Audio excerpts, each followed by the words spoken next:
Karagdagan pa ang balita sa labas ng bansa, 6 na bansang bahagi ng 2015 Paris Agreement on Climate Change, hindi sapat ang aksyon para mapababa ang kanilang gas emissions. At pagdiriwang ng Thanksgiving Day sa Estados Unidos, napuno na nagagandahang floats at malalaking lobos sa kahabaan ng Manhattan, New York.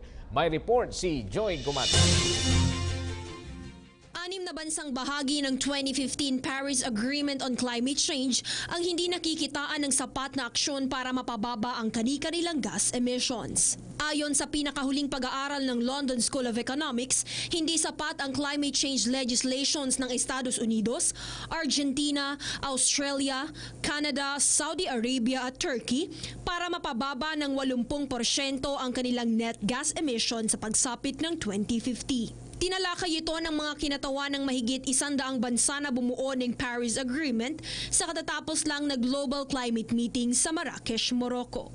Sa katunayan nga ay nababahala rin sila sa tuluyang pagbibitiw ng Amerika sa naturang kasunduan, gayong isa ito sa mga balak gawin ng susunod na US President na si Donald Trump. Kaya naman kasabay ng kanilang pagdiriwang sa paglagda ng Great Britain sa Paris Agreement, hinimok rin nila ang mga kaalyansa ng Estados Unidos na gumawa ng paraan para magbago ang isip ni Trump at manatili ang Estados Unidos sa kasunduan sa paglaban sa global warming. Samantala na puno ng nagagandahang floats at naglalakihang lobo ang kahabaan ng Manhattan sa Estados Unidos sa muling pagdiriwang ng Thanksgiving Day. Isa ito sa pinakahihintay na holidays ng mga Amerikano at talaga namang dinarayo pa nila ang malalayong estado para lamang makapiling ang kanilang mga mahal sa buhay sa araw na ito. Maski ang mga Amerikanong sundalo sa Afghanistan ay nakibahagi sa pagdiriwang ng Thanksgiving sa isang simpleng salo-salo kasama ang kanilang mga kapwa lingkod bayan.